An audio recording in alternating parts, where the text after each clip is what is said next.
Good morning mga karo. Good day. Magandang buhay sa inyong lahat. Nandito ako sa Taloy.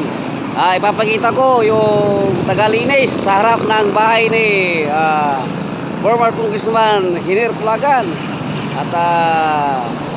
at board member John Tulagan. Ito Lex, kaway ka. Ayan, nililinisan po harap ni bahay ni former Congressman original na karo. Ayan, malinis sa harap.